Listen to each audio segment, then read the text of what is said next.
Hello everyone, अस्सलाम वालेकुम। मैं संजीदा से भी एक बार फिर वेलकम करती हूँ अपने रियल लाइफ में और उम्मीद करती हूँ आप सब भी ठीक होंगे और अपने अच्छे अच्छे कामों में बिज़ी होंगे। अल्हम्दुलिल्लाह हम सब भी ठीक हैं आप सबकी दुआओं से। और मेरा व्लॉग स्टार्ट हो रहा है सुबह के टाइम से। बच्चे जा चुके हैं स्कूल और टाइम हो रहा है 8 बज रहे हैं और सुबह का काम मेरा शुरू हो गया है। सभी अपने पेड़ पौधों को मैंने पानी दे दिया है अच्छे से, आप दे ही रहे होंगे।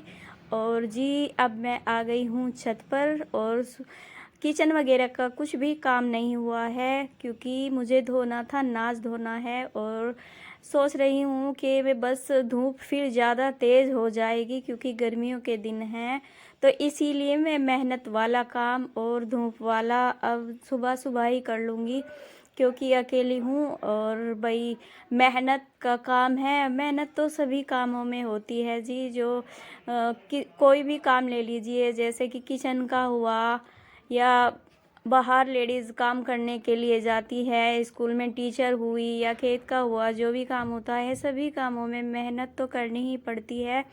और मैं नाज धोकर ही पिसवाती हूँ। नाज धुल जाएगा, ये अच्छे से सूख जाता है, एक दिन में ही सूख जाता है वैसे तो। और सुबह का टाइम है इसीलिए सुबह सुबह ही अगर मैं धोकर डाल दूँगी तो पूरे दिन की धूप में मेरा नाज सूख जाएगा और काम भी थोड़ा धूप का कम हो जाएगा। और जी बस धोने के बाद, नाज धोने के बाद अब आ गई हूँ मैं नीचे। अब करने लगी हूँ सफाई। सफाई जो है रोज़ करनी पड़ती है। धूल मिट्टी इस बरामदे में, हमारे बरामदे में ज़्यादा आती है क्योंकि खुला पोर्शन है थोड़ा। और जी साफ़ सफाई तो रोज़ ही करनी पड़ती है। तो बस अब पाइप लगा लिया है। और ये देखिए बच्चे उथल पुथल कर देते हैं जब सुबह जाते हैं तैयार होकर। ये वाला रूम तो जी मैंने कर दिया है सेट और इस कमरे में धो भी दिया है अच्छे से और सेट भी कर दिया है। अब देखते हैं बाहर धोते हैं और अपने नीचे वाले जो हैं पेड़ पौधे उनमें भी पानी देना है और उनकी भी साफ़ सफाई करनी है। और जी यहाँ पर मैंने धोकर वाइपर भी लगा दिया है। और अब देख लेते हैं, इनकी खबर लेते हैं। पेड़ पौधे हैं जी, इनको भी रोज़ ही साफ़ सफाई चाहिए। और जिस प्लांट में पानी देना होता है उसमें दे देती हूँ और जिसमें नहीं देना होता है उसमें नहीं देती, चेक कर कर ही देना होता है। अगर ज़्यादा पानी हम एक्स्ट्रा दे देंगे तो वो पौधा मर जाता है इसीलिए। और जी ये है मेरा स्टैंड कपड़े धोने वाला। इस पर मैंने अभी कलर कराया है, पुराना स्टैंड है ये, इस पर कलर कराया था मैंने। और देखिए जी पेड़ पौधों की देखभाल अच्छे से करते हैं जभी ये हरे भरे रहते हैं। किसी भी चीज़ की जो है केयर करनी पड़ती है जब भी हमारे पास ज़्यादा दिनों तक टिकी रहती है, वही पेड़ पौधों की बात है। जिस तरह बच्चों का ध्यान रखना पड़ता है इसी तरह इनकी एक एक पत्तियाँ साफ़ करनी पड़ती है जब भी ये सुंदर दिखते हैं। और जी ये मेरा डेली का काम होता है। अब आ गई हूँ किचन में, बर्तन कुछ धुल गए हैं और अब जो है रोटियों के रुमाल भी मुझे धोने हैं। और जी एक हाथ में कैमरा लेकर काम करना बहुत ज़्यादा मुश्किल हो जाता है। व्लॉग बनाना कोई आसान बात नहीं होती है। स्टैंड पे मोबाइल सेट करना और फिर कैमरे के सामने थोड़ा देर लग जाती है काम करने में। वैसे अगर बिना वीडियो बनाए हुए काम करते हैं वो जल्दी हो जाता है और कैमरे के साथ अगर काम करते हैं तो थोड़ा देर लगती है। ये देखिए जी मेरी किचन जो है अच्छे से साफ़ सुथरी हो गई है, बिल्कुल क्लीन कर दी है। और सुबह मैंने घिया गोश्त बनाया था, बच्चे लेकर भी चले गए थे और दोपहर के लिए भी मैंने फ्रिज में रख दिया है। और अब ये दाल भिगो देती हूँ, देखते हैं इसको, या तो शाम को बनाएंगे नहीं तो इसकी नमकीन भी बना लेगी। मिसबा बनाती है वह स्नैक्स वगैरह 4 बजे जब चाय वगैरह पीते हैं। और जी रोटियों के रुमाल में इस तरह से फैलाती हूँ, पहले एक चुन्नी डालकर उसके ऊपर रुमाल में और डाल देती हूँ। आपने यूट्यूब पर वीडियो तो देखी होगी कि टमाटर वाली चटनी डिफरेंट तरीके से बनाई जाती है। जी हम तो सिंपल तरीके से ही बनाते थे। पहले तो सिलबट्टे पर चटनी बनाया करते थे, बड़ी टेस्टी लगती थी। और हम तो अब भी सिलबट्टे पर ही बनाते हैं, लेकिन अब थोड़ा न्यू तरीके से बनाने लगे हैं जी। पहले तो ऑयल मैंने डाल दिया है फ्राई पैन के अंदर और गरम कर लिया था थोड़ा सा।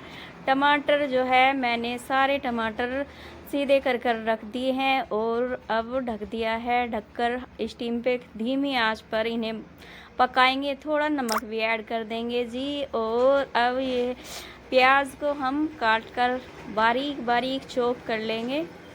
और लहसुन भी मैंने बारीक बारीक ही चॉप कर लिया है। लहसुन की कलियां थी उसको मैंने छिलक उतार के रख लिया है। और अब प्याज की बारी आती है चॉप करने की।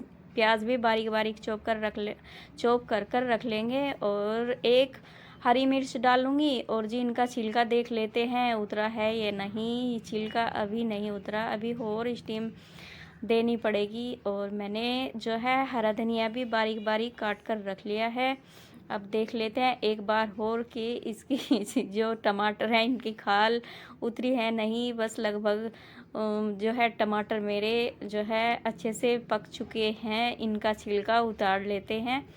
और जी सभी टमाटरों का छिलका मैंने उतार लिया है। अब एक बाउल में ये टमाटर जो हैं जो पकाए हैं हमने, इनको अच्छी तरह से मैश कर लेंगे। और जी फ्राई पैन मैंने धोकर दोबारा से चढ़ा दिया है गैस पर।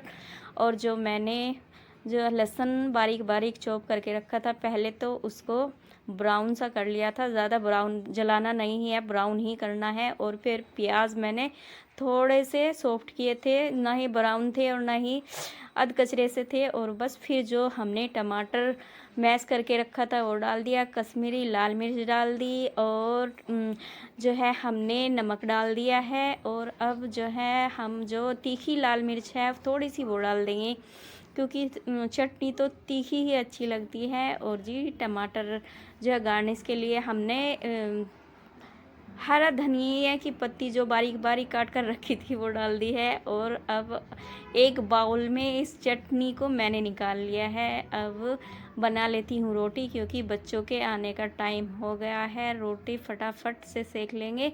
और जब बच्चे आएंगे तो सुबह की सब्ज़ी मैंने बताया था आपको पहले कि मैंने घिया गोश्त बनाया था सुबह, तो बच्चे लेकर भी चले जाते हैं और खाकर भी चले जाते हैं। और दोपहर का भी जो बचता है ठीक है, नहीं तो दाल वगैरह या चावल वगैरह मैं बना लेती हूँ, क्योंकि काम बहुत ज़्यादा रहता है।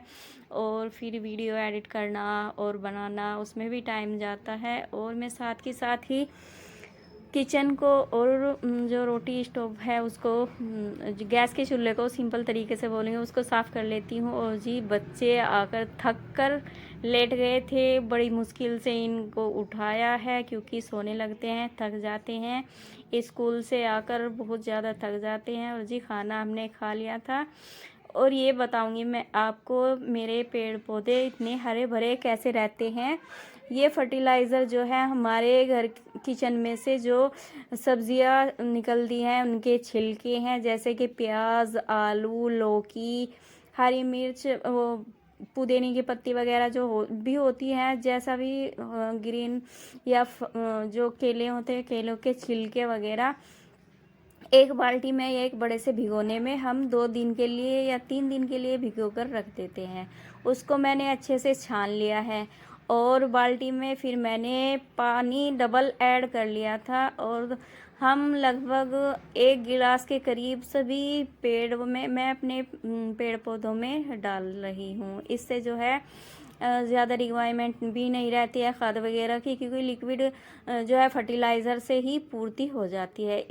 अपने पेड़ पौधों में मैं 2 तरह के फर्टिलाइज़र यूज़ करती हूँ। एक तो सरसों की खली जो भैंस को सानी करते हैं, आप सबको तो पता ही होगा। और मैंने 1 कटोरी के लगभग बाल्टी में डालकर रख दी थी 3 दिन के लिए। और फिर उस जो है उस बाल्टी को पूरा भर लेना है। और फिर मैं लगभग जो है 1 लीटर, आधा लीटर ही यूज़ करूँगी, क्योंकि गमले के हिसाब से डालना होता है। और अगर डिटेल में आपको जानना है तो कमेंट करके ज़रूर बताइएगा। और इस वीडियो को मैं करती हूँ यहीं पर एंड। अस्सलाम वालेकुम।